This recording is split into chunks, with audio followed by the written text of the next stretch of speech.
The People's Countryside The People's Environmental Countryside Debate Environmental Debate Podcast. The People's Countryside Environmental Debate Podcast. People's Countryside Environmental Debate Podcast. People's Countryside Environmental Debate Podcast.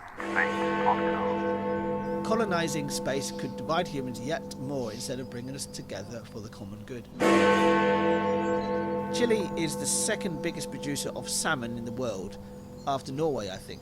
We have huge farms off the coast with fish crammed together, covered in lice and spreading infection. Do we really want to be eating that stuff? This is the People's Countryside Environmental Debate Podcast with me, Stuart the Wildman, Mabbut, and him, William the snotty-nosed Mankelow. You've still got a dodgy nose, haven't you? I've still got a dodgy nose because, we record these episodes generally 2 at a time. So, apologies for my nose. Yeah, you were working with some ivy a while back, and you've been to Hamburg as well, polluted city, you said. Yeah, Hamburg is...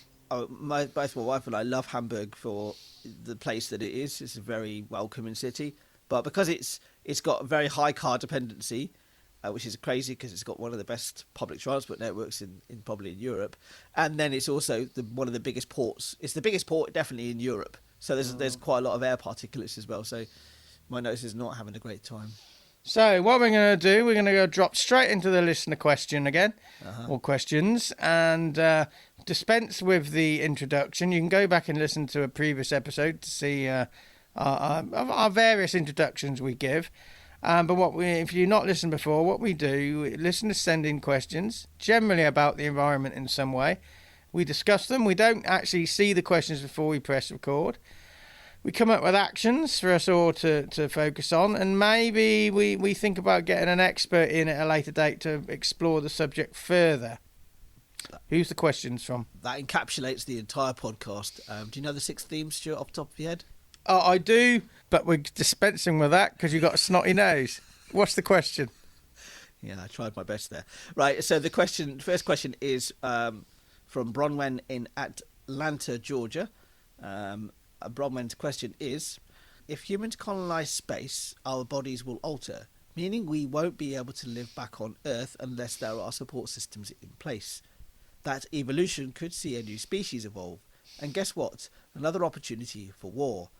Colonising space could divide humans yet more instead of bringing us together for the common good. Yeah, I mean, even when somebody goes into space now for a long period of time in the International Space Station, even when we went to the moon, for example, they came back and their physiology had changed and they had to adapt, even in that shorter space of time. Yeah, we will evolve. We are still evolving. Let's just not forget we are evolving as a species. We might not feel like it, but there is an evolution happens on a continuous basis by generation. So, yeah, of course we will. I think a hidden challenge for any colonisation or re-entry into Earth is germs and viruses. Yes. Because I was watching, I hadn't seen it for a while, but I watched Close Encounters of the Third Kind the other day, and I think that's that's actually a positive portrayal of alien life. It is, yes. And I was thinking that at the end, people came, the spaceship let go people who had been taken, and some of them had been, this was based in the 70s, and some of them in theory had been taken by the aliens in 1951. Yeah. But they came back looking the same age, and somebody said, I think it was Richard Dreyfuss said, the actor said, Einstein was right, they haven't aged. Time bends differently.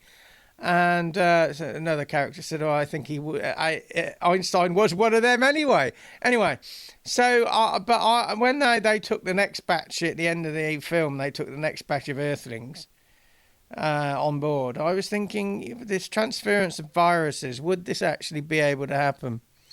So I agree with what Bronwen says, but I also think a real challenge for any of this is going to be the hidden viruses. And yeah, that's why anybody who comes back from space, especially, it was definitely those who came back from the moon, were in isolation for such a long period of time, so they could actually monitor them and see what would happen when they came back.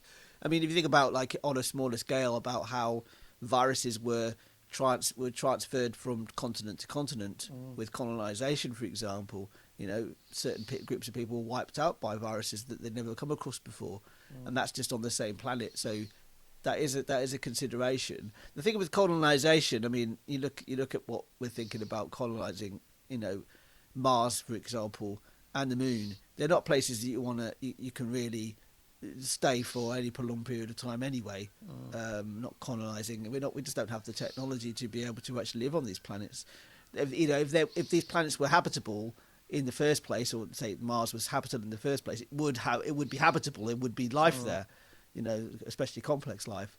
So with the physiological evolution, what support systems do you envisage being needed back on Earth for these people to be able to come back if they've changed? Well, it's the physiological support is there already for returning astronauts and cosmonauts, because they would go through physical strength exercises, just acclimatization back here. But that's a bit of a different thing, isn't it? It depends on how long you're going to be away for. Yeah, exactly. And if you're going, I mean, Mars is a very long way away, and that's interstellarly it's very close, but for human scale it's a very long way away. It also has this problem of you can't just go to Mars whenever you want to, because it has to be in the same part of the because Mars travels slower around the sun than we do. We have to be with what is called in opposition, really. So it's the time between the trips would be quite considerable. Would there be a physiological change though? Because yes, if those people who, and Einstein has said this, and Brian May sang about this in the song Year of 39, which was on the Not at the Opera album. Have a listen to it. So you have these guys who went off with Brian May was singing, they went off for a year to explore, and they came back a year later, but it was actually 100 years on planet Earth. Yes. And I know they did this on Close Encounters. I know this is fiction, but if you travelled far enough in space, your time would be different to our time. So if you're only in your time only gone a year, you're not going to evolve much at all. In 100 years, we would evolve more on planet Earth than somebody who went off for them was a year. It all depends on the speed you're going at. So the closer you get to the speed of light, your time is compressed. Yeah. So that you actually I don't really fully understand it. So, but as I do understand it, the closer you get to the speed of light, because you can't break the speed of light. That's what we understand as the rules of physics in the universe. That your time will be normal, but the rest of time you're almost traveling faster in time as well. So if you come back, it would be that the time would have passed quite dramatically on Earth. The question would be is a lot of these trips wouldn't be a circular trip anyway. We need this very advanced technology to be able to even traverse these spaces in time spaces. And if we are bound entirely by the speed of light, which I'm not saying I'm not saying that's a definite, but as we understand it, we are bound by the speed of light. It will take us decades to get anywhere that's even remotely, even close by. We're talking about the closest star to the closest star system to our solar system is something like four light years away, and that's just close. That's taken about four years at the speed of light, and that doesn't take into account speeding up and slowing down. So and not knowing what we'll see when we get there. So it's there's. I agree as well with the question. It says going into space is another opportunity for war, because you have the people who are in space and then you have the people here. And we're going into space in theory for the common good, but well, kind of not really. In some ways, it's always been a conquest thing. Overall. Yeah. I mean, look at the haves and have-nots. Look at the space race. That really was part of Good phrase, space race. Evolving into a new species could be the space race. Well, the space race happened in the 60s, which was a race to get to the next thing. So the Soviets got the first satellite into space. They got the first animal into space, the first human being into space. They got the first woman into space. They got the first. They had the first person be actually outside of a spacecraft in space, so extra vehicle activity. The Americans had to catch up, and that's why they went for the moon, because they knew that they had to do better than the Soviets. I thought the Muppets got into space first. Pigs in space. Anyway. Yes. Niche reference there. Should we move on to the next question? Yeah, thanks for your question, Bronwen. Hopefully we've discussed it enough for you. So the next question is from Lucas in Punta Arenas in Chile. I think Chile, this is the first time we've had a question from Chile. Whereabouts in Chile is that? I don't know. No, Chile, that must be a nightmare of a country to manage, because it's thousands of miles long. Yes. No matter where you have the centre of administration, you're miles from... Yes. Anywhere, It's bound by the Andes to Yeah. the east and then the Pacific to the west. Yeah, it's a fascinating shaped country. It's a very, very long country, and I think it's mainly shaped that way because of Argentina being a very strong power in the area. So it borders Argentina to the east. Okay, so Punta Arenas, whereabouts in Chile is that? I will have a look. You can edit all this out. It's a bit out, can't you? Could do. This is in real time. Punta Arenas in Chile. Let's have a look. There was also one in Costa Rica. It is, well, it's almost as far south as you can possibly get. Really, right at the south. Yeah, so Chile has this. It is Chile then. Yes, so yeah, it would be Chile. So Chile goes right down the western side of the Andes, and then it has like a hook at the bottom, but down the bottom of Argentina. Yeah, so it's really quite far south. Yeah, it's literally yes. There isn't much further south other than Drake's Passage, basically. So it's literally right down the tip for the southern tip. Well, there you go. So, do you have a read of the question then? The question is, if my phone lets me look at it, Chile is the second biggest producer of salmon in the world, after Norway, I think. We have huge farms off the coast with fish crammed together, covered in lice and spreading infection. Do we really want to be eating that stuff? Once things take on an uncontrolled industrial scale, lots is lost. Yeah, I absolutely entirely agree. I mean, major fish farming, industrialised fish farming is awful. It's like Yeah, we say so. Horrible. Like the chickens, we say free range. But I've seen a lot of free range farms in the UK. They're free range, but they're still packed into pens. They're just outside. Yeah, it's there's probably some